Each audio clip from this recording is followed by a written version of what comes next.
ክብ ሰርተው አጋጋም ለሊቱ ሙሉ ነው የነጋው እንግዲህ ሲመለክ ሲጸልይ እንጸልይላቸው ተብሎ መሃል ሲያስገቡን አንድ ሴትዮ እነኚህ ልጆች ላይ ምን እንደሆኑ አላውቅም እግዚአብሔር አዲስ ምዕራፍ በእነኚህ ልጆች ጀምራለሁ አለ ካሌብ ተስፋዬ ታላቅ ወንድሜ ነውና ለሱ ሼር አረኩ ፍቅር ያዘኝ መሰለኝ አልኩ በኋላ በቃ ይሄ ትክክለኛ ባልሽ ነው ማለት ነው ከውስጥ ወደ ውጪ ሆነ ነገር ትክክለኛ ፍቅር ነው ምናምን እግዚአብሔር ፈቃድን ያከብራል በቃ በደንብ በፈቃዳችን ውስጥ ግን የምንፈልገውን ሰው የሚያስፈልገን ነው የሚሰራ ምን አሳየኝ አንድ ጊዜ በራእይ የካቶሊክ ደውል በጣም ትልቅ አይደል የካቶሊክ ደውል ይሄ የካቶሊክ ደውል ከሰሜን ደቡብ ከደቡብ ምስራቅ ከምዕራብ የሚጮህ ደውል ላይ የሆነ ጌታ እንዲያለኝ ህዝቤን አንቆልኝ አንድ ፓስተር በዚህ ዙሪያ ላይ አውርተን እግዚአብሔር ሰጠን መልእክት አለ ስለዚህ በወንጌል ዙሪያ ላይ ያለው ነገር ስነግር ኦኬ የወንጌሉ ነገር እንኳን ያለው ወንጌላዊ ገሌጋ ነው ስለዚህ እሱን አናግሩት እስቲ ብሎ ያለን ፓስተር ሁሉ አለ ማረሚያ ቤት ማለት ለተሰጠን ሚሽን በጣም በቃ የሚገርም ቦታ ነው ለኛ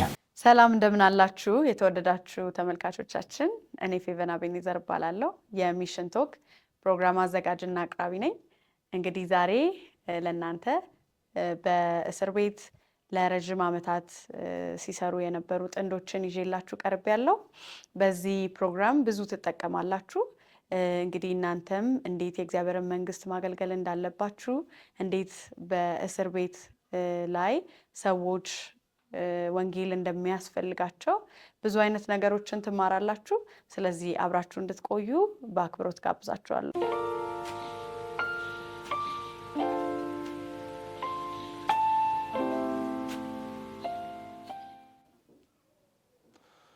የነበረው መንፈሳዊ እንቅስቃሴ ጥሩ ነበር ብዙ ምን ሰማው መስከረነት አለ በእኛም ህይወት ያየነው በራሳችን ዘመንም አለ ነገር ግን ጌታ ቃሉ ሲናገር ኢየሱስ ክርስቶስ ትላንትናም ዛሬም እስከ ለዘላለም ያው ነው የሚለው እና እሱ የድሮ ብቻ አይደለም እሱ የዘንድሮም ነው እሱ የዘላለም ነው ስለዚህ ዛሬም ጌታ ይሰራል ችግር ቢኖር ችግሩ እኛ ጋር ችግሩ ቤተክርስቲያን ጋር ግን ነው እንጂ ችግሩ ጌታ ጋር አይሆንም ስለዚህ እሱን እንደዚህ ያልና ከብራለን የድሮ ብቻ አይደለም የዘንድሮም ነህ ይያለን በዚህ አዝማች በዚህ አንድ ዝማሬ ጌታን እናመሰግናለን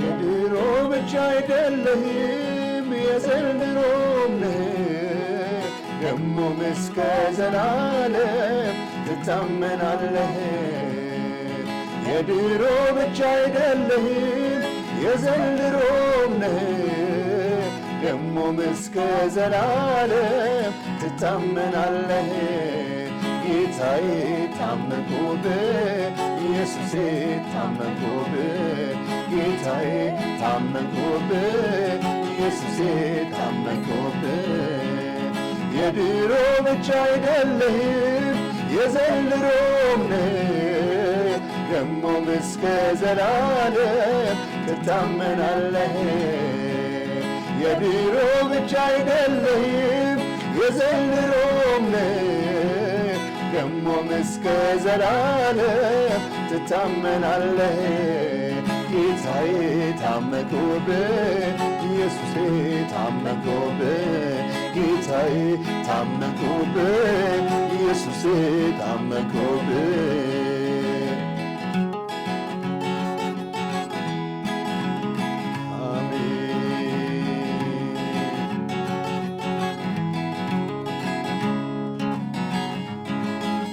ፍጥረት ዓለሙ ተሞኘ ሌላ የተመኘ አይኖቹ ሲንከራተቱ ማረፊያቸው ሲዋትቱ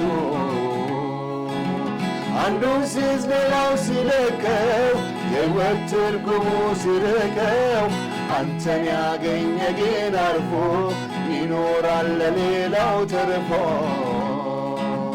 ፍጥረት ዓለሙ ተሞኘ ሌላ የተመኘ አይኖቹ ሲንከራተቱ ማረፊያቸው ሲዋትቱ አንዱ ሲይዝ ሌላው ሲለቀው የሕይወት ትርጉሙ ሲርቀው አንተን ያገኘ ግን አርፎ ይኖራል ለሌላው ተርፎ አንብቤያለሁ ሰምቻለሁ ስለ አንተ ሲነገር እኔም ያው ምስክር ነኝ ስለ አንተ ልመስክር ብዙ የተባለልህ የአባቶቼ አምላክ ነህ በዘላለም ግንዶች ላይ እኔም ራሴን ጣልኩብህ የድሮ ብቻ አይደለህም የዘንድሮም ነህ ደሞም እስከ ዘላለም ትታመናለህ የድሮ ብቻ አይደለህም የዘንድሮም ነህ ደሞም እስከ ዘላለም ትታመናለህ ጌታዬ ታመንኩብህ ኢየሱሴ ታመንኩብህ ጌታዬ ታመንኩብህ ኢየሱሴ ታመንኩብህ ሃሌሉያ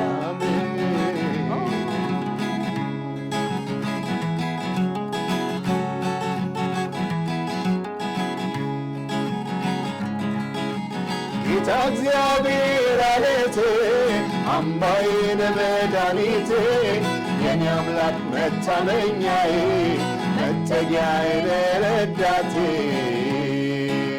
ምርጫ ያረኩ ምክንያት ባህሬን ስላየሁት እስከ ሽበት ሽምግልና የምትሸከም ነህና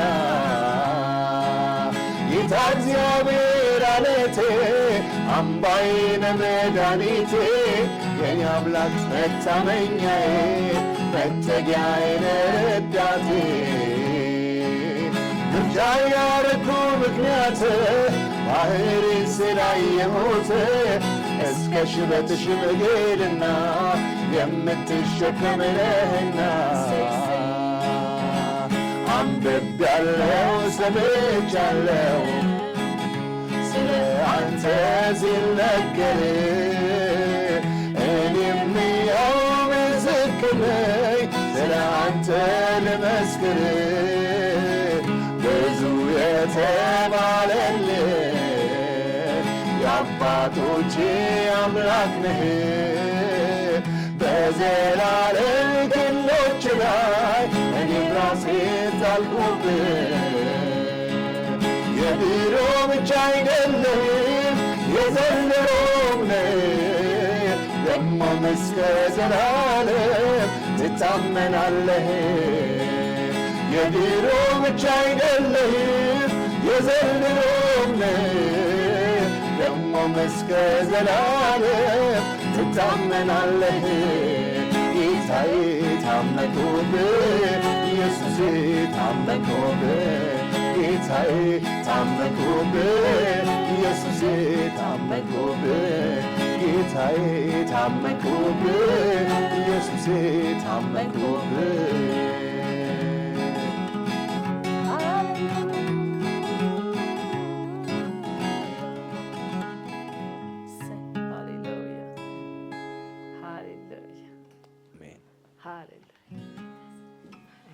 ቴንኪዩ ጥሪያችንን አክብራችሁ እዚህ ስለተገኛችሁ በጣም እናመሰግናለን። እስኪ ራሳችሁን አስተዋውቁና እንጀምር። እኛም በጣም እናመሰግናለን በእውነት እግዚአብሔር ይሄን እድል ስለሰጠን ማለት ነው ከእናንተ ጋር አብረን እንድናሳልፍ። እንዲሁ ነው ራሳችን ለማስተዋወቅ ያህል እኔ ፓስተር ሰለሞን አምዴ እባላለሁኝ። ውዷ ባለቤቴ ደግሞ ሊዲያ ተስፋዬ ትባላለች። እንግዲህ በ25 ዓመታት በጋብቻ አሳልፈናል። ቀላል አይደለንም፣ ግን ስቲል ልጆች ነን። በቃ ልባችን ገና ዛሬም ጉልበታም ነኝ እንዳልተነካ ነው የሚሰማን። ስለዚህ በእግዚአብሔር ምሕረትና ቸርነት እንግዲህ አብረን ስቲል እያገለግልናለን። ጌታ ይባረክ። እሺ፣ አሁን የምታገለግሉበት ሚኒስትሪ ምን ይባላል? እና ስለ ልጆቻችሁም አንዳንድ ነገሮችን ስለ ልጆቻችሁን ብትነግሩን ደስ ይለኛል። እሺ፣ ልጆቻችን መጀመሪያ ልጃችን አብጌል ሰለሞን ትባላለች። 24 ዓመቷ ነው አሁን 24 ዓመቷ ነው። ሌላ ደግሞ ዮሲያስ ሰለሞን ይባላል እሱም እንደዚሁ 20 ዓመቱ ነው አሁን። ሌላ ኢየሩሳሌም ትባላለች እሷም 15 ዓመቷ ነው። እንግዲህ 3 ልጆች አሉን። የምናገለግልበት የአገልግሎት ሁኔታ እንግዲህ በዚህ ሰዓት የዓለም መድኃኒት የክርስቶስ ምስክሮች የወንጌልና የዝማሬ አገልግሎት በሚባል ሚኒስትሪ ራን እናደርጋለን። ያለፉትን 11 ዓመታት በዚህ አገልግሎት ውስጥ እንግዲህ እግዚአብሔር በውስጣችን ባስቀመጠው ሐሳብና ራዕይ መሰረት እየተንቀሳቀስን ጌታን እያገለገልን ያለ ነው። በተለይ ሁለት ብራንች ነው ያለው አገልግሎታችን። አንደኛው በሚሽኑ ዙሪያ ላይ በወንጌሉ ዙሪያ ላይ ሲሆን ሌላ ደግሞ እንደዚሁ በልጆች አገልግሎት ኖርማሊ የተገናኘ የተያያዘ ቢሆንም በልጆች አገልግሎት ላይ እናገለግላለን። የዓለም መድኃኒት የክርስቶስ ምስክሮች በወንጌሉ ዙሪያ ላይ ቤተክርስቲያንን በወንጌል የማንቃት ዙሪያ ላይ ሲሰራ ኤልሮኢ የታራሚ ቤተሰቦችና ችግረኞች መርጃ ድርጅት ደግሞ በታራሚ ልጆች ላይ ትኩረት አድርጎ እየሰራ ያለ ጥሩ እየተንቀሳቀሰ ያለ አገልግሎት አለን። ዋው እግዚአብሔር ይመስገን። እንግዲህ ያው 25 ዓመት በትዳር ለመቆየት መተዋወቅ መተጫጨት የሚባል ነገር አለና እንዴት ተዋወቃችሁ? የመጀመሪያው ሞመንት እስኪ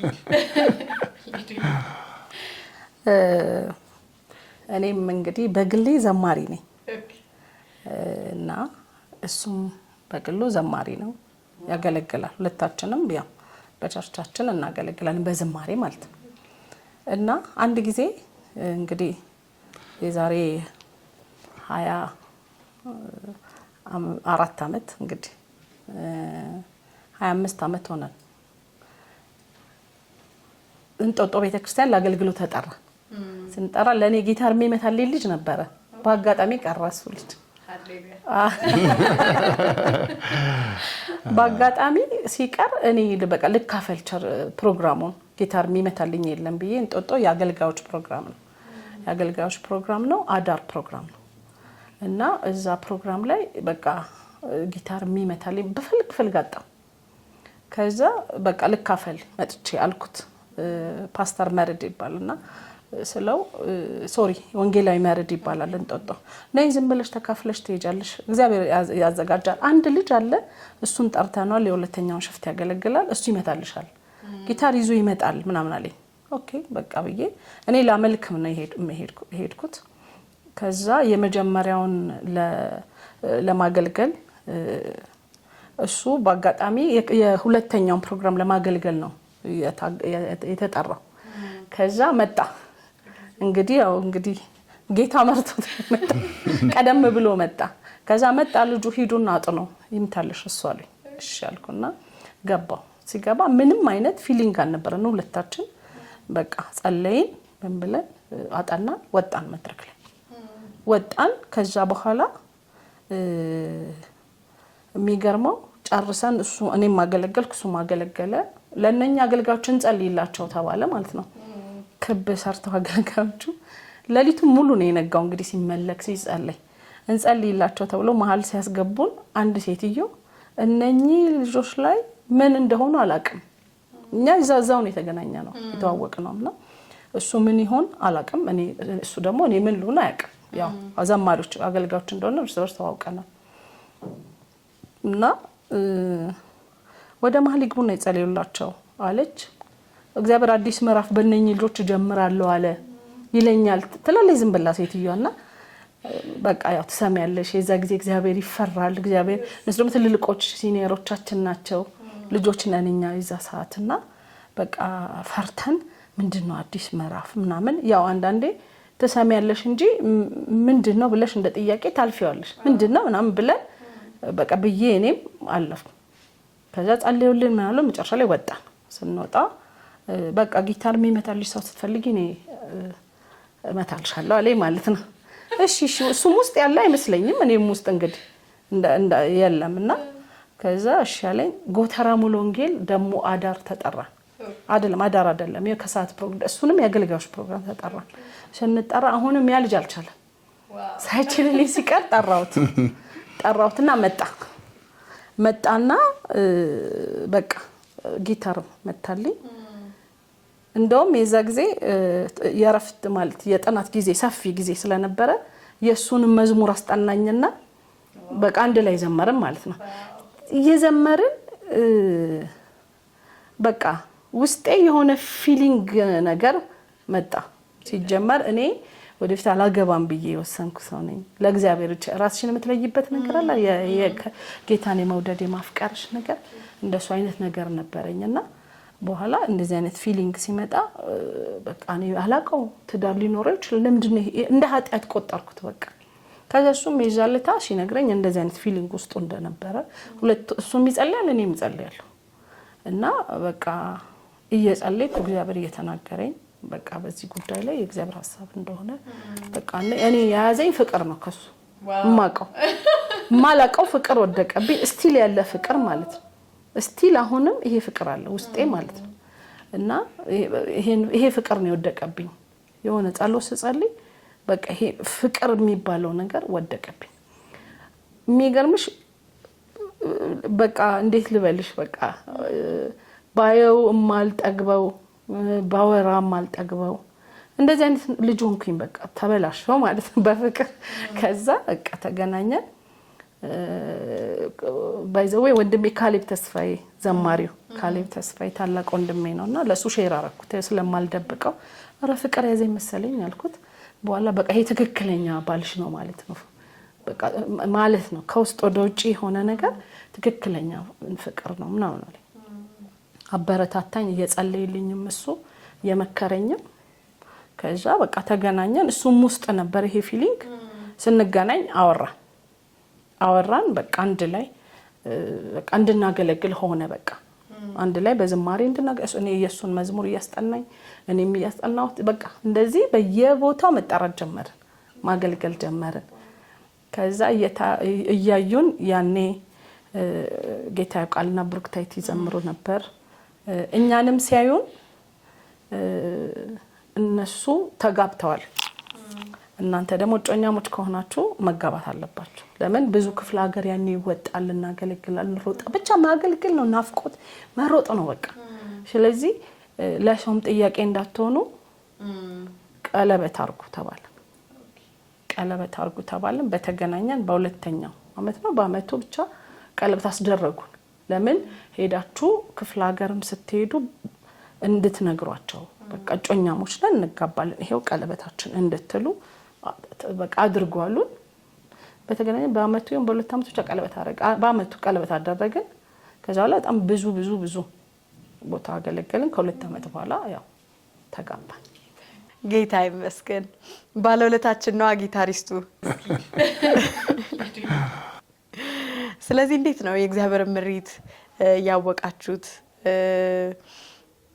ያው እንግዲህ የመድረክ አገልጋይ ስንሆን ብዙ ሰው ያየናል ብዙ ፈላጊዎች ይኖሩናልና ይሄ ነገር ከእግዚአብሔር የተሰጠኝ ነው ብላችሁ እንዴት ነው የተቀበላችሁት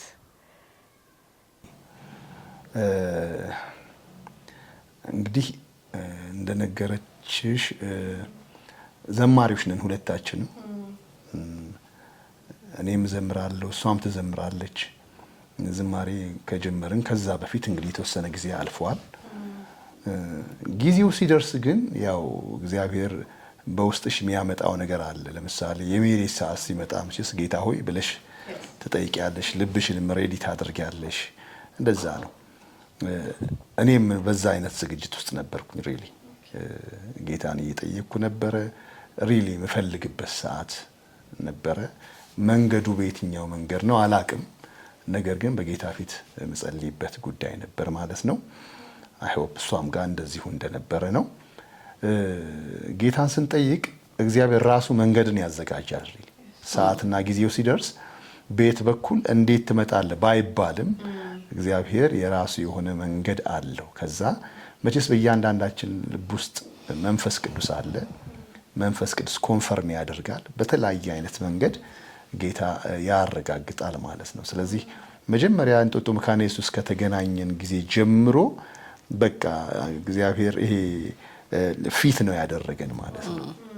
ፊት ነው ያደረገን። እንግዲህ እሷ ሌላ ሰው እኔ ሌላ ሰው ሳይሆን አንድ ነው ያደረገን። እኔም ውስጤ በነበረው ነገር ትፈሳለች፣ እኔም እሷ ውስጧ በነበረው ነገር ፈሳለሁና እኔም በጎደለኝ ነገር የምትሞላ እሷ ነበረች ሪሊ። እሷም ደግሞ እንደዚሁ እኔም ደግሞ በእሷ ማለት ነው። ከዚህ የተነሳ ከተገናኘን ጊዜ ጀምሮ ቀጥታ ትዳር ምናምን የሚባል ነገር ውስጥ አይደለም። እኔም ውስጥ ያገሉት መንፈስ አለ። ዘማሪ ነኝ፣ ዘማሪዎች ነን። ስለዚህ ዋና ነገር አድርጌ የሚይዘው በልቤ ያለው መጸልይበት ጌታ ሆይ በቃ እያልኩ ምለው የነበረ ያገልግሎቴን ጉዳይ ነው እና ስለ ሚስትም ሳስብ ሪሊ ስለ አገልግሎቴን የምትደግፍ አገልግሎቴን የምትደግፍ አብራ የምታገለግል እንዲህ ያልኩኝ ጸልይ ነበር። አብራ የምታገለግል አገልግሎቴን የምትደግፍ እግዚአብሔር በቃ ጸጋውን ያበዛላት የተቀባች ሴት አብረን ወንጌል ምንሰራ እያለን በእውነት እንደዚህ ያው ጸልይ ነበር። እንግዲህ ጌታን እንደሚወድሰው ማለት ነው። ስለዚህ በእንዲህ አይነት ሁኔታ ተገናኘን። ሜሬጅ የሚባል ነገር ሳናስብም እሷም ውስጥ ያለ አገልግሎት አለ፣ እኔም ውስጥ አለ።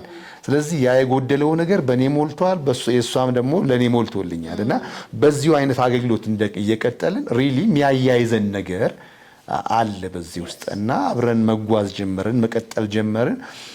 እሷ ከኔ ጋር ካልሆነች የሚጎልብኝ ነገር ሪሊ ነበረ፣ እሷም እንደዚሁ ማለት ነው። ከዛ አብረን ማገልገል ቀጠልን።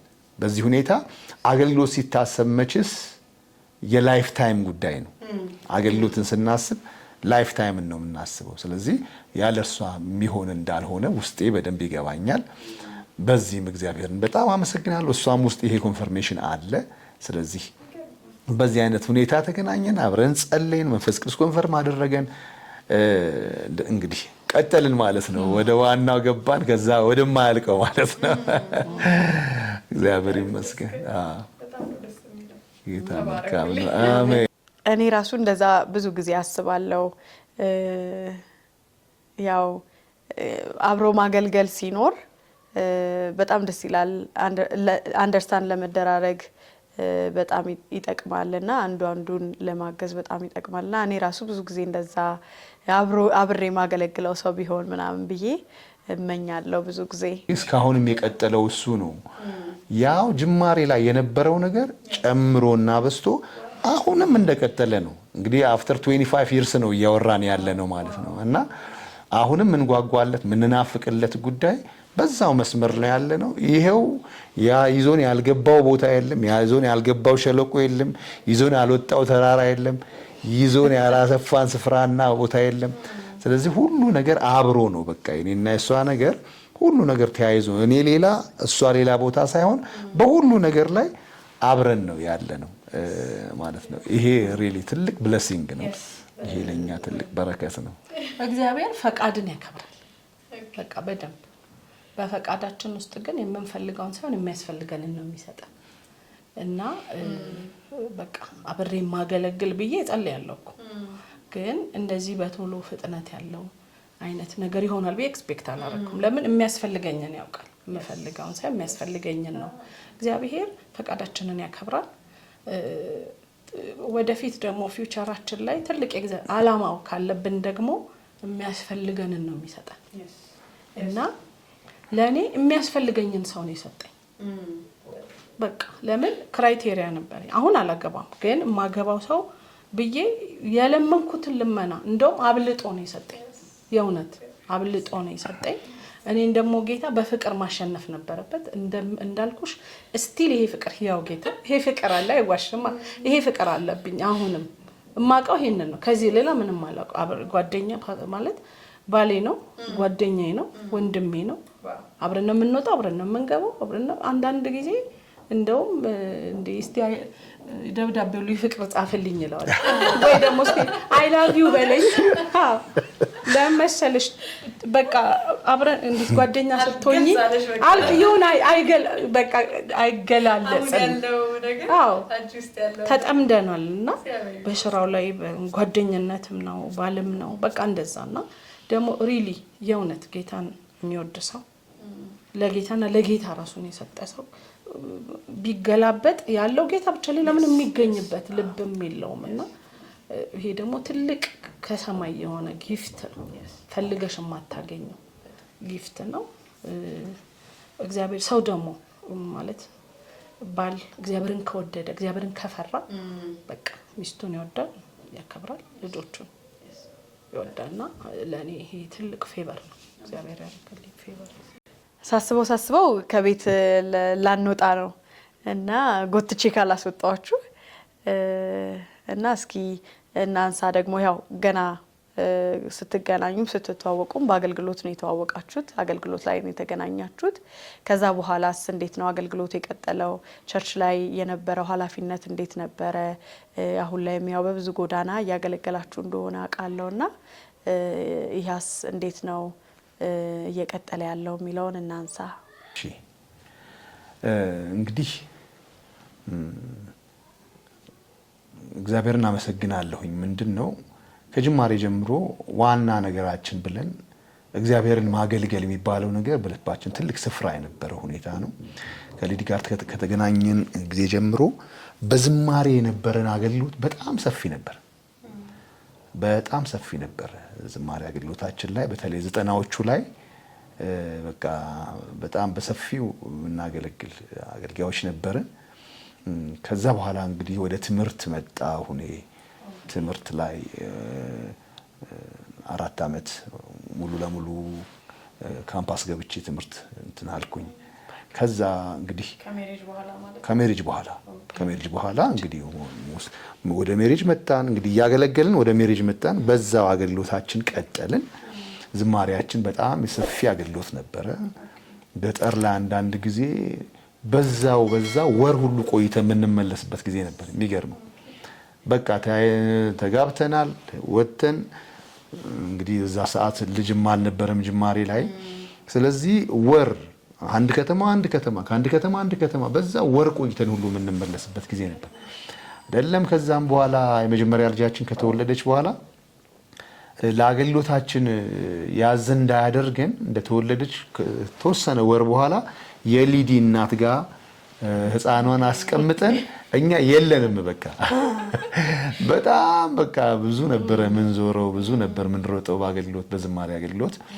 ከዛ ግን ወደ ሰፊ ስራ ውስጥ የመግባት ነገር እግዚአብሔር ይሄን ነገር ስላቀደ አሁን ወይ ትምህርት ነገር ማሰብ ጀመርን። እኔ ወደ ትምህርት ቤት ገባሁ። ባይብል ኮሌጅ ነው የገባሁት።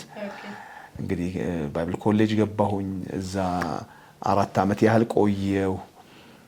ከዛ እንግዲህ ከቤተክርስቲያን አገልግሎት ጋር ልባችን መነሳሳት ጀመረ። በቤተክርስቲያን እንግዲህ ኦልሞስት ወደ 7 አመት አካባቢ እንግዲህ የተለያዩ አገልግሎት ነገሮች ቢኖሩም በዚህ ውስጥ ነገሩን እንዲሁ ሰብሰብ ለማድረግ ወደ 7 አመት አካባቢ በፓስተርነት አገልግለናል።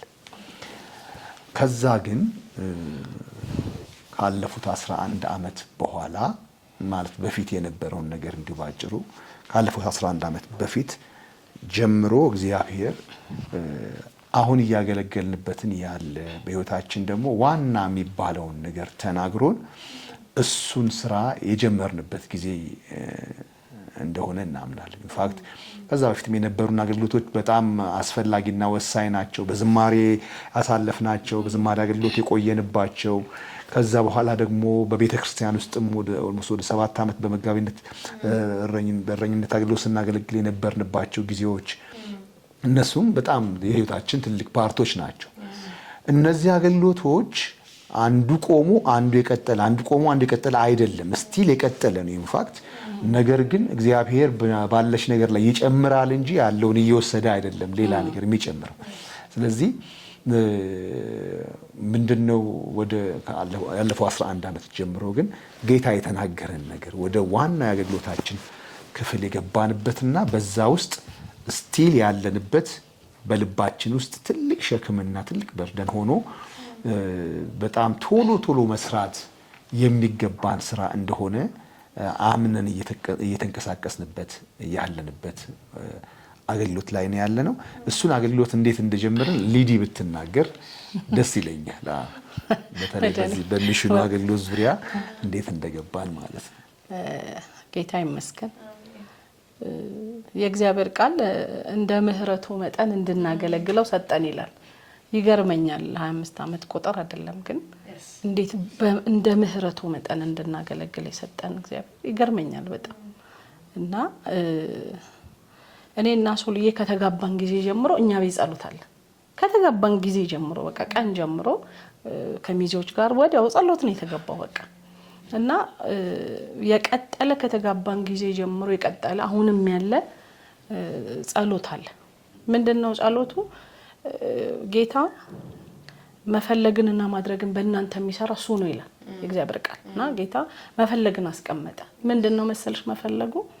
አንደኛ እንድንጸልይበት ጥማት የምንፈልገው ጉዳይ ስለ ምድሪቱ፣ ስለ ቤተክርስቲያን፣ ስለ አገልጋዮች እንድንጸልይ ያንን ውስጣችን ከተተ። ሌላ በቃ እንዲያርግልን አብላና አጥጣና ልብስ አይደለም። የእውነት በጣም ይገርመኛል። ማማለድ ነው በቃ። እና እየጸለይን ኦልሞስት 11 አመት ይሄንን ነገር በውስጣችን አርጎ ከማለድን ካስቃተተን ደግሞ ብዙ ጓደኞቻችን ሚዜዎቻችን በጣም ብዙ ሰዎች አብረውን ጆይን አርገው እየጸለይንበት እየማለድን እያለቀስን መልእክት እየሰጠን ለምድሪቱ ለህዝቡ መልእክት ለቤተክርስቲያን መልእክት ለትውልዱ መልእክት እየሰጠን ራእይ እየሰጠን በቃ እንጸልያለን። በብዙ እግዚአብሔር በዛ ጸሎት ማስመለጥ አድርጓል፣ ማዳን አድርጓል፣ ምህረት አድርጓል። እና ብዙ ስራ የተሰራበት ጸሎት ነው። እና ከዚህ ከ11 አመት በኋላ ግን አሁን ዘር ይዛችሁ በፊት የዘራችሁ አሁን ደግሞ ያጨዳ መከሩ መጥቷል። ያጨዳ ጊዜ ነው አለ። እና ምን አሳየኝ አንድ ጊዜ በራእይ የካቶሊክ ደውል በጣም ትልቅ አይደል? የካቶሊክ ደውል አየሁና ይሄ የካቶሊክ ደውል ከሰሜን ደቡብ፣ ከደቡብ ምስራቅ፣ ከምዕራብ የሚጮህ ደውል አየሁና ጌታ እንዲያለኝ ህዝቤን አንቆልኝ፣ መከሩ ነጥቷል፣ ቤተክርስቲያን ተልኮኝ ጥላለች፣ ወደ ሞት የሚነዳው ልትታደግ ሊታረድ የተወሰነው ልታድንልኝ ሲገባ ተልኮኝ ችላ ብላለች። ህዝቤን አንቆል፣ መሪዎችን አንቆ፣ ባሪያዎችን አንቆልኝ። በልዩ ልዩ ቋንቋ የሚናገርና ልዩ ልዩ ሃይማኖት ውስጥ ያለ ይሄ የሚወጣው የሚገባው ህዝብ ላይ ፍርሃቴንና ድንጋጤን ጥያለሁ። ቤተክርስቲያን ግን ችላ ብላለች። ብትታዘዝ ታድሱ ይሆናል። ችላ ብትል ግን ማንም ሊሰራ የማይችልበት ሌሊት ይመጣል። ስለዚህ አንቆልኛለን። በዚህ አጋጣሚ በዚህ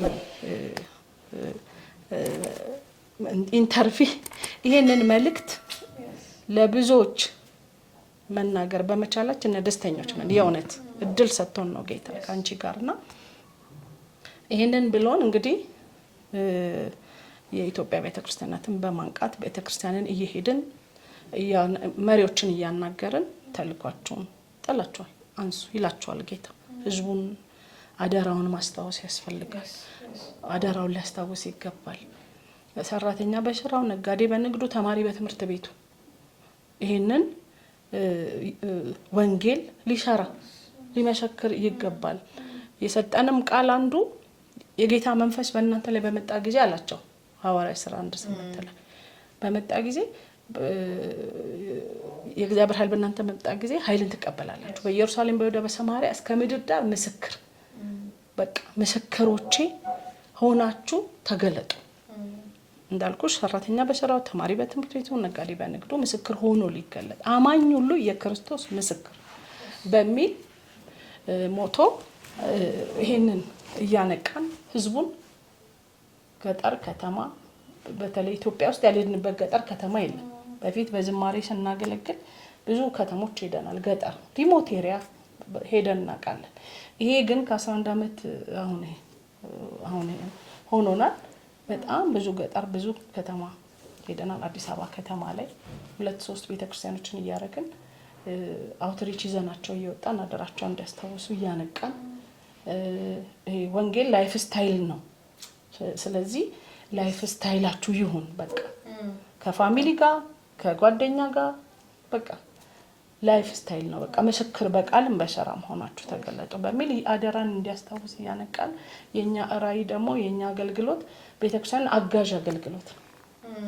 ስለዚህ ያነቃን እንደዚህ በኢትዮጵያ ውስጥ ከዛ በአረባት ሀገር ከዛ ደግሞ በአፍሪካ ሀገር ይሄንኑ ቤተክርስቲያንን ያነቃን ከዛ ኢሮፕ በብዙ ከተማ ላይ ኢሮፕ ላይ ይሄንን አደራ እንዲያስታውሱ ያነቃን ያነሳሳን አብረናቸው እየጸለይን ደግሞ ይዘናቸው አውትሪች እንወጣለን በውጭም በውስጥም ይሄን ደግሞ በቀጣይነት እነሱ እንዲያረጉት በወር አንዴ ቢሆን በ15 ቀን አንዴ ቢሆን እንዲያረጉት እያረግን የሚገርመው ይዘናቸው ነው የምንወጣው ባስ ስቴሽን ትሬን ስቴሽን ላይ በቃ ይሄንን ወንጌል አብረን ከነሱ ጋር መናገር ብቻም ሳይሆን በድርጊት እያሳየን ከተማ ውስጥም ኢትዮጵያ እዚህ ገጠርም ህዝቡን ይዘን ከተማ ላይ እንወጣለን አውትሪች እንሰራለን የሚድኑትን ወደ ቤተክርስቲያን እያመጣን እንግዲህ ይሄ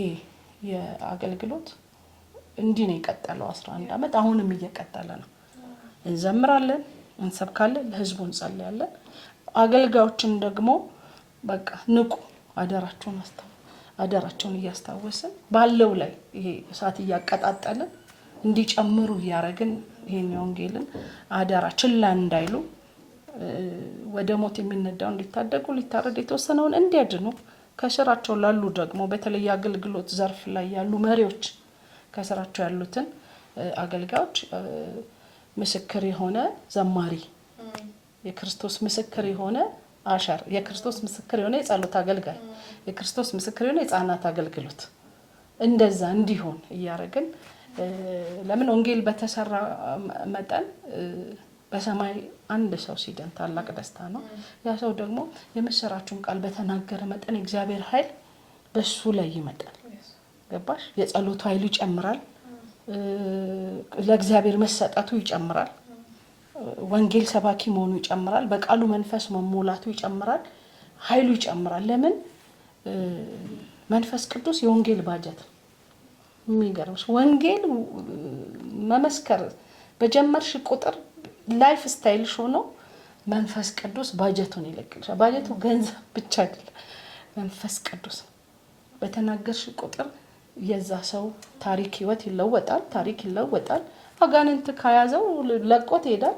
እጅሽን ትጭኛለሽ ይፈወሳል። በቃ ባጀቱን ይለቃል ሆሊ ስፒሪት እና የወንጌል ባጀት መንፈስ ቅዱስ ነውና እሱ ደግሞ ኃይል እየሆነን ለኛ በጣም ኃይላችንን እያበዛልን ያላስተዋልናቸው ገባሽ እኛ ውስጥ የነበሩ ጸጋዎች እንደዚህ አይነት ጸጋል እንደ እስከነል ድረስ እየተገለጡ የኛ መድረኮች ብዙ አደባባዮች ላይ ነውና ብዙ ስራ እየተሰራ ያለበት ብዙ ምስክርነት ያለበት አገልግሎት ነው እና ይሄን ብሎን ነው እንግዲህ ይሄን 11 አመት እያገለገለን ያለነው። አሁንም ወደፊት የተያዙ ፕሮግራሞች አሉ ከአብያተ ክርስቲያናት ጋር ነው የምንሰራው። በዚህ ፕሮግራም ላይ አብረናቸው አደራ ያስታውሰን ያነቃን ይዘናው ትሪች ይዘናቸው እንወጣለን። በፍሬ እንግዲህ እግዚአብሔር እየገለጠ በፍሬ ያበዛን ያለው ይሄ ነው። ይሄ ደግሞ በቃ ትኩስ ነው የሚያደርግሽ ሁሌ በቃ ኃይልሽ ይታደሳል። የእግዚአብሔር ደስታ ኃይላችን ነው ይላል። ኃይሉን የሚሆንልሽ በቃ ሁሌ ሻክራባ ያልሽ ነው የምትኖሪ። ትኩስ ያረጋሻል በቃ እና እኔ ትኩስ ነው ያረጋኝ እኔንም ሶልዬንም ሌላው ደግሞ መንግስትና ጽድቁን እሺ አይደል? መንግስትና ጽድቁን የእግዚአብሔር ቃል ፕሪንሲፕል ነው። መንግስትና ጽድቁን ባሻን መጠን ይጨመራል። ባጀቱን ይልቅልሻል ለኑሮሽ ለልጆች ለምን በቃ ይሄንን ያየነው በዘመናችንና ይሄንን በዚህ ሚዲያ ለመናገር ደስ ይለኛል በጣም። ይሄ ነው የተጀመረበት ታይም መስከር በቃ በዚህ አገልግሎት ውስጥ ነው ያለነው። ቀጥሎ ደግሞ ያ በሄድንባቸው ከተሞች በሄድንባቸው ሀገራት ማረሚያ ቤት እንገባለን። ከድሮም ጀምሮ የሚገርመው ከተጋባን ጊዜ ጀምሮ እንሄድ ነበር ማረሚያ ቤት ዝም ብሎ ለዝማሬ በተጠራንበት ቦታ ሁሉ እስቲ ማረሚያ ቤት እንግባ ብለን አገልግለን እንመለስ ነበርና ይገርመኛል አሁን ለካ ውስጣችን ነበረ ማለት ነው እስከል ድረስ ያኔ ጮኛሞችም ሆነን እኮ ነው የምልሽና ይሄ ማረሚያ ቤት አገልግሎት ደግሞ እየሰፋ መጣ እና እሱንም ጎን ለጎን እያስኬድን ያ ወንጌል ነው እሱም በዚህ አቅጣጫ እግዚአብሔር ይመስገን እንደዚህ አስቀጥሎናል ስለ ማረሚያ ቤቱም አገልግሎት ሶልዬ እንግዲህ መጨመረው ነገር ብዙ ይኖራል ሰፊ ነው ሪሊ የዚህ ማረሚያ ቤቱ አገልግሎት ኢንፋክት ከምንድነው የተነሳ ነው እንግዲህ ሊዲ ቅድም ስትናገር እንደነበረው እግዚአብሔር ቤተክርስቲያንን ለወንጌል አንቆልኝ ብሎናል ይሄ መነሻችን ነው ሪሊ ዝም ብለን በቃ እንጀምር እስቲ ይሄንን ብለን ሳይሆን ይሄንን ዳይሬክሽን ከጌታ ተቀብለን ነው እና ደሞም እንደሚታየው እውነት ነው ቤተክርስቲያን የሚገባት እንትን ላይ አይደለችም ያለችው ተልኮ ለቤተክርስቲያን የተሰጠ ለአማኝ ሁሉ የተሰጠ ሆኖ ሳለ አብያተ ክርስቲያናትን ስንመለከት በአጥቢያ ደረጃ ብንመለከት የወንጌል ስራ ለተወሰኑ ሰዎች ብቻ የተሰጠ ምናልባት ወንጌል ስርጭት አገልጋዮች ወይ ደግሞ አክሽን ግሩፖች ምናምን የሚባሉ የተጠቃ እንትን ነው ግሩፕ ነው ኤቭሪዌር ማለት ነው እንደው ጌታ ይረዳቸው በጣም ውስን ቸርቾች ካልሆነ በስተቀር የወንጌል አገልግሎት የሚባለው እንትን ወንጌል ስርጭት አገልግሎት የሚባል የተጠቃ አገልግሎት ነው ምክንያቱም ነፍሳት ለማምጣት የሚፍጨረጨር የሚያስብ ሰይጣን ከሐሳብ ጀምሮ ነው የሚዋጋው የሚያስብ ደግሞ የሚንቀሳቀስ ምናምን ስለሆነ ታርጌት ያለበት ሪሊ አገልግሎት ነው እና በየቸርቹ ያለ ነገር ይሄ ነው ግን የክርስቶስ ምስክር መሆን የተሰጠው ለተወሰኑ ሰዎች ነው ወይ ወንጌል መመስከር የተሰጠው ለተወሰኑ ሰዎች ነው ወይ ለአማኝ ሁሉ የተሰጠ አደራ ነው እና አብያተ ክርስቲያናት ላይ ያው ቸርችም ላይ ስላገለግልን ብዙ እናቀዋለን ደሞም ብዙ አገልግሎት ዘርፎች አሉ በዛ ውስጥ አንድ ተሰንቅሮ የገባ ሌላ አንድ አገልግሎት የሚባለው ወንጌል ስርጭት ይባላል ጸሎት መስተንግዶ ጻናት ምናምን ወንጌል ስርጭት ምናምን ተብሎ ዝማሬ ምናምን ይባላል ኖ ዌይ እኛ አሁን ይሄንን እንቃወማለን ምንድነው ጌታ ኢየሱስ ሕይወቱን አሳልፎ የሰጠበት ዋናው ጉዳይ ልክ ከሌሎቹ ነገሮች ጋር ገብቶ የተሰጠውን ተልኮ ማሳነስ ነው የሚሆነው ይልቅ ጌታ በሕይወቱ መጨረሻ ላይ እንደው ጭማቂ አድርጎ ለሐዋርያት አደራ ብሎ የሰጠው የወንጌል ስራ ነው እንግዲህ ስለዚህ ምስክሮች ትሆናላችሁ ሂዱ በዓለም ሁሉ ወንጌልን ስበኩ ብሎ ሲናገር ምስክሮች ትሆናላችሁ ብሎ በሐዋርያት ሥራ ምዕራፍ 1:8 ላይ ሲናገራቸው ለ12ቱ ብቻ ለይቶ ለነሱ አይደለም የተናገረው ለሁሉም ሲከተሉት ለነበሩት ለደቀ መዛሙርቱ ሁሉ ምስክሮች ትሆናላችሁ ብሎ ያላቸው ማለት ነው እና በኢየሩሳሌም በይሁዳ በሰማሪያ እስከ ምድር ዳር ድረስ በዛ ሰዓት ኢየሩሳሌም ላይ እንግዲህ መንፈስ ቅዱስ ሐዋርያት ሥራ ምዕራፍ 2 ላይ መንፈስ ቅዱስ ከወረደ በኋላ ወንጌልን ሰበኩ ብዙ ሰዎች ጌታን መቀበል ጀመሩ በጣም በኢየሩሳሌም የሚገርም ቸርች ተመሰረተ በጣም ሜጋ የሆነ ቸርች ሆነች ብዙ ሰዎች ያምኑ ጌታን ያከብሩ ነበር ህይወታቸውን ለጌታ ይሰጡ ነበር ካህናቶች ጌታን ይቀበሉ ነበርና ኢየሩሳሌም ላይ ትልቅ ቸርች ሆነ ብዙ አማኞች ተሰበሰቡ ጌታ ግን ያላቸው አንድ ነገር ነበር በኢየሩሳሌም ቀጥሎ በይሁዳ ብሏቸው ግን በሁሉም ላይ ሞገስ ነበርባቸው እግዚአብሔር ሞገስ ነበርባቸው ሁሉም ያከብሯቸው ነበር ፈውስ በመሐከላቸው አለ አንድም ደሃ እንኳን አልነበረም ሁሉ የተሟላ ነበር ያቺ ቸርች በጣም የተሟላች ነበር ከዚህ የተነሳ ሐዋርያቶች ናቸው ከነሱ እግር ስር ቁጭ ብለው ነበር ሲመገቡ መንፈሳዊ ምግብ ሲመገቡ የነበረው ከዚህ የተነሳ በጣም ኮምፎርት ዞን ሆኖላቸው ነበር ብዬ አስባለሁ ኢየሩሳሌም ላይ ኢንፋክት የተለያዩ ችግሮች ቢኖሩ ነገር ግን በጣም ምቹ ነበር በቃ ሐዋርያት የሚያስተምሩት ሐዋርያት ትምህርት እንጀራን በመቁረስ አብረው ይተጉ ነበር ጌታ ግን በይሁዳ ብሏቸዋል ቢያይ አልሄዱ ከዚህ የተነሳ መቼስ እግዚአብሔር ሳያቅ የሚሆን ነገር የለም እስጢፋኖስ ተላልፎ ተሰጠ ሐዋርያት ሥራ ምዕራፍ 7 ላይ ማየት ይቻላል እስጢፋኖስ ተላልፎ ተሰጠ እስጢፋኖስ ተላልፎ ሲሰጥ ሐዋርያት ሥራ ምዕራፍ 8 ላይ ስንመለከት ከሐዋርያት በስተቀር ያመኑት ሁሉ ተበተኑ ይላል። ያመኑት ሁሉም እንግዲህ በሐዋርያት እግር ስር ሆኖ ሲማሩ የነበሩ እነዛ በመንፈሳዊ ነገር በቃ እኮ ጠግበዋል፣ ደልበዋል። ነገር ግን አላወቁትም፣ ማንነታቸውን ልካቸውን በስርዓቱ አላወቁትም። ጌታ ግን ሲመለከታቸው ብቁ ናቸው። በቃ ልክ በምድር የሰጠኝን ስራ ፈጽሜ ያከበርኩ ብሎ አለ ጌታ ኢየሱስ ሲናገር። ገና እኮ አልሞትም፣ ህይወቱን አሳልፎ አልሰጠም ለሰው ልጅ። ግን በምድር የሰጠኝን ስራ ፈጽሜ ያከበርኩ ብሎ ያለው ምንድነው ብለን ብንል ሐዋርያትን ኢኩዊፕ አድርጓቸው ነበር። ኦልሬዲ ሞልቶ በቃ እና ሲመለከታቸው ብቁ ናቸው። ራሳቸው የበቁ አይመስላቸውም። ሰዎችም ሲያዩአቸው በጣም የበቁ አይመስላቸው። ጌታ ግን ሲያያቸው ብቁ ናቸው። ጌታ ሆይ አለ በምድር የሰጠኝን ስራ ፈጽሜ አከበርኩ። ፈጽመዋል። ኦልሬዲ ኢንቨስት አድርጎባቸው ሙሉ ነበሩ። ነገር ግን እነሱም አላወቁ። መቼ ነው ሐዋርያ መንፈስ ቅዱስ ከመጣ በኋላ ነው ማንነታቸውን ያወቁት። ምስክሮች ትሆናላችሁ ብሎ ያላቸው። ልክ እንደዚሁ ሐዋርያት አገለገሏቸው፣ አስታጠቋቸው። እነሱ ሲመለከቷቸው እንዲህ ሐዋርያቶች አሉ፣ እነዚህ መናገር ይችላሉ፣ እንዲህ መፈወስ ይችላሉ፣ እኔ አልችልም ብለው ነው ምዕመኑ የሚለው ማለት ነው። ጌታ ግን ሲያያቸው ሙሉ ናቸው። they were full ማለት ነው። ስለዚህ ቢያያቸው አልወጣ ሲሉ ለእስጢፋኖስ ተላልፎ ተሰጠ። ከሐዋርያት በቀር ሐዋርያቶች አልወጡም ከኢየሩሳሌም። ከሐዋርያት በቀር ይላል ያመኑት ሁሉ ተበተኑ። ሁሉም ተበተኑ ይላል። ወዴት ነው የተበተኑት ብለሽ ብትይ ወደ ይሁዳና ወደ ሰማሪያ። ጌታ እንዲህ ብሏቸዋል። በኢየሩሳሌም አላቸው፣ ወደ ይሁዳ ወደ ሰማሪያ እስከ ምድር ዳር ነው ያላቸው። ገና ይሁዳም ሰማሪያም አልደረሱም። ስለዚህ ምኑ ተበተኑ። የተበተኑት ወዴት ነው? ወደ ይሁዳና ወደ ሰማሪያ ተበተኑ ይላል። ደሞም እንደዚህ ይላል፣ የተበተኑት ሁሉ ቃሉን እየሰበኩ ዞሩ ይላል። ቁጭ ብለው ሲመጡ የነበሩ እነዛ አማኞች አሁን ግድ ሆኖ አድርጎ ሲያወጣቸው የተበተኑት ሁሉም ይላል ቃሉን እየሰበኩ ዞሩ። ዲያቆን የነበረው ስለ አንድ ሰው ተጽፎልናል። ስለ ፊልጶስ ማለት ነው። ስለ አንድ ሰው ነው የተጻፈው። እንደው የሁሉም ቢጻፍ ምን ይሆን ነበር? ስንት ነገር እዛ ውስጥ እናገኝ ነበር ብዬ አስባለሁ። ግን ከተበተኑት መካከል ስለ አንድ ሰው ተጽፎልናል። ፊልጶስ ወደ ሰማሪያ ገባ ይላል፣ ወረደ ይላል። ኢየሱስ እሱ ክርስቶስ መሆኑን ሰበከላቸው። በእጁ ድንቅና ተአምራት ይሆን ነበር እንዴ? ሐዋርያት ጋር የሌለ ኢየሱስ ራሱ አድርጎ ማላደረገው ትልቅ ያገለግል ማለት የተነጠቀ ሁሉ ነበር እኮ የሚያገለግል። ሰማሪያ ገብቶ ወንጌልን ሰበከላቸው። ድንቅና ተአምራት ይሆን ነበር። አጋንንቶች እየጮሁ ይወጡ ነበር። እና የአንድ ሰው ተጽፎልናል። የሌሎች ውስጥ ቢጻፍ ስንት ነገር ነበር በእጃቸው ላይ የሆነው አይታወቅም።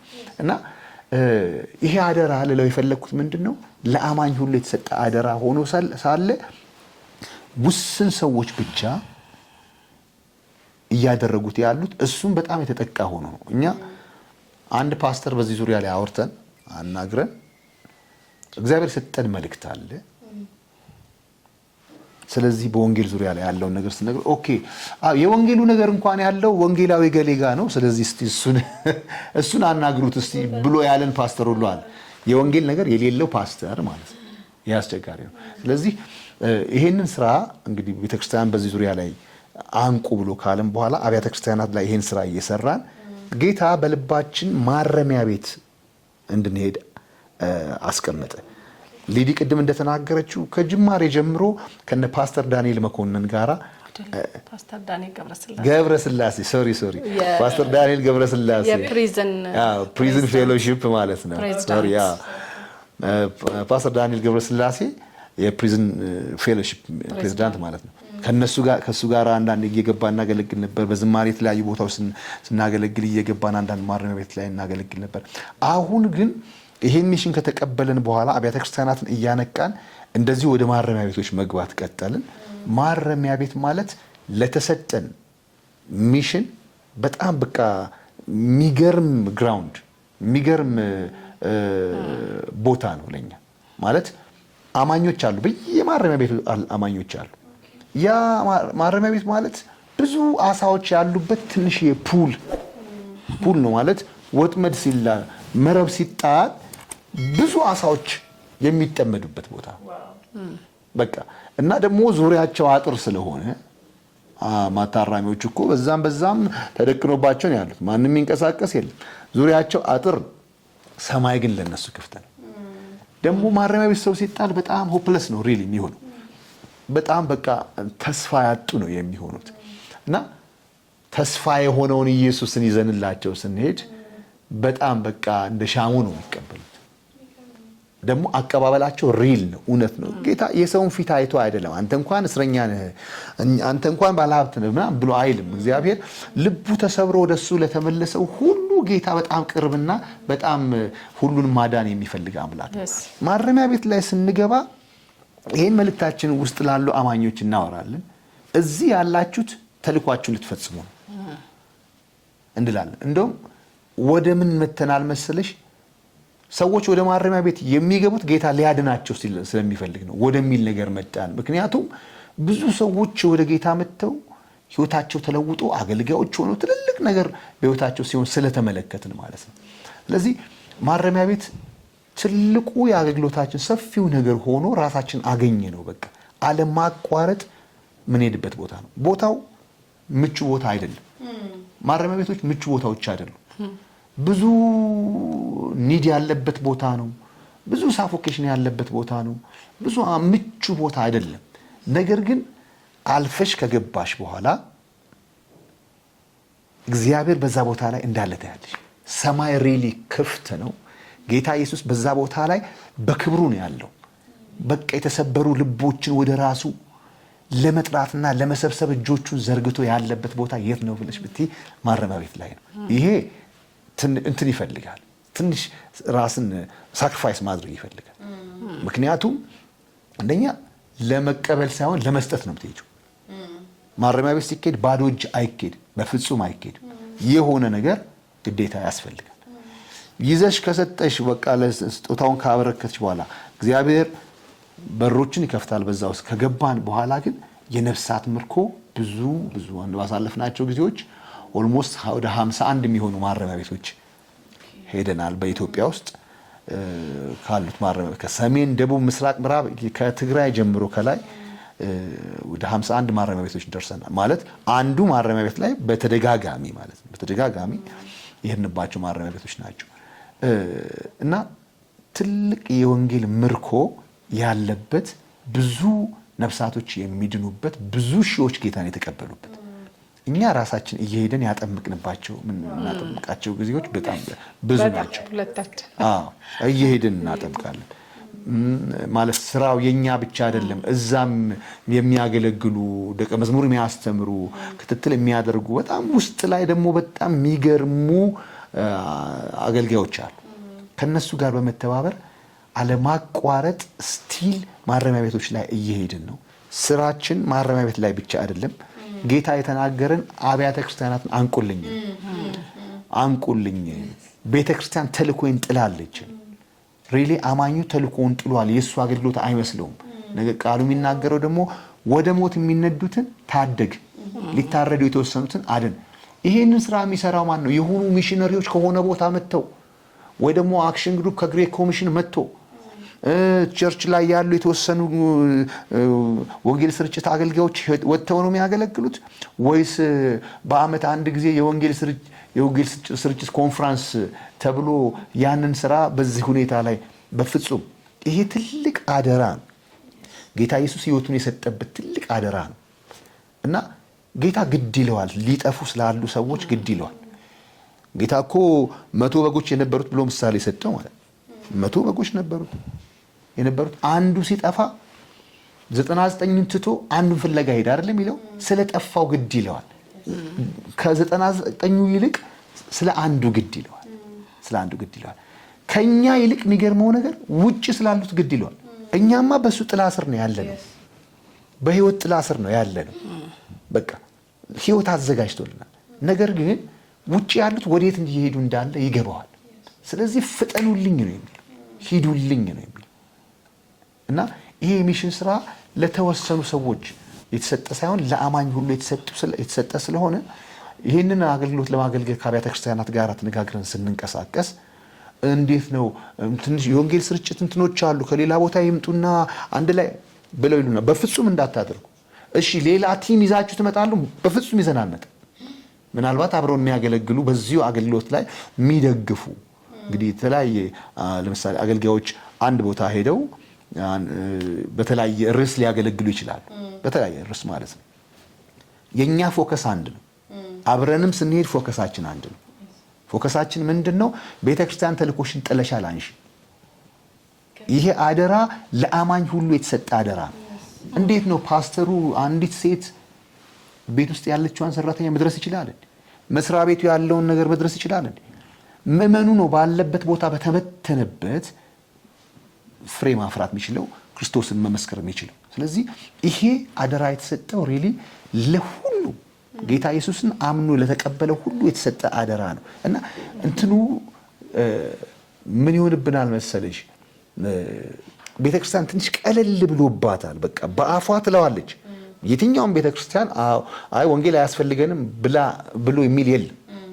ፕራክቲካል ነው ግን ወንጌል የወንጌል ጉዳይ ምስክር የመሆኑ ጉዳይ ፕራክቲካል የሆነ ነገር ስለሆነ ተነሱ ወንጌልን እንስራ። ይሄ አደራ ለሁሉም ነው። መድረኮቻችን ላይ ሁሌ ልናነሳው የሚገባው ጉዳይ የማዳን ጉዳይ፣ ሰዎች ዳኑ ወይ፣ ሰዎች ጌታን ተቀበሉ ወይ፣ ሰራችሁ ወይ፣ ስራ አደራው ተወጣችሁ ወይ የተባለ በቤተ ክርስቲያን ሁሌ መቀስቀስ፣ ሁሌ እግዚአብሔርን ሕዝብ ማነሳሳት ያስፈልጋል። ለዚህ ነው እንግዲህ ሄደን ጌታ የሰጠንን ሚሽናችን አንድ ነው። እኛ ጥላችኋል መወዝወዝ መነቀነቅ ምን ነው ዝም አላችሁ ስልጠና አንደኛ ወንጌል ስርጭት ማለት ምናምን አይደለም። እኛ እንደዛ አይደለም።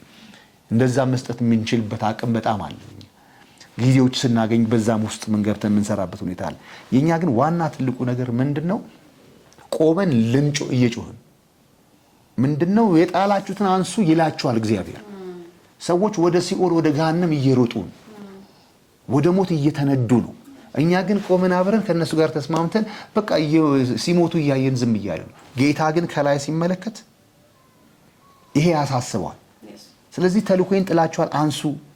ስለዚህ በዚህም አጋጣሚ በዚህ ኢንተርቪው ላይ የሚሰሙ ሁሉም ማለት አማኝ ሁሉ አጠገቡ ስላለው ሰው ኃላፊነት አለበት። ትልቅ አደጋ ስለሆነ ሰው ክርስቶስን ካላገኘ ማለት ትልቅ አደጋ ያለበት። እንግዲህ ሰው ውስጥ ዝም ብለን እንደው በስጋ እሳት ውስጥ ሲገባ እያየ ነው ዝም ብሎ እየገባ እያለ ነው አይገርምም? እሳት ውስጥ እኮ እየገባ ነው ብለን እንላለን። በስጋ እንልም። ይሄ ግን ከዛ በብዙ እጥፍ የሚበልጥ ነው። ስለዚህ በጣም በችኮላ አግሬሲቭሊ ቤተክርስቲያን ተነስታ ቤተክርስቲያን ማለት በቃ እንትን ስርጭት ምናምን ብሎ ነገር የለም። እንደውም ወንጌል ስርጭት አገልጋዮች ሌሎችን ለማስተባበር ነው እንጂ ዋና ስራቸው አብረው ወጥተው ለማገልገል ሌሎችን ማስተባበር ነው እንጂ በቃ እኛ ወንጌል ስርጭት ላይ ነን ብቻ ብለው ወንጌልን እነሱ ብቻ ሊሰሩ በፍጹም አይደለም። እና በዚያ አጋጣሚ የሚሰሙ ሁሉ ያደራ እንዳለባቸው ለማስታወስ ነው። በጣም እውነት ነው።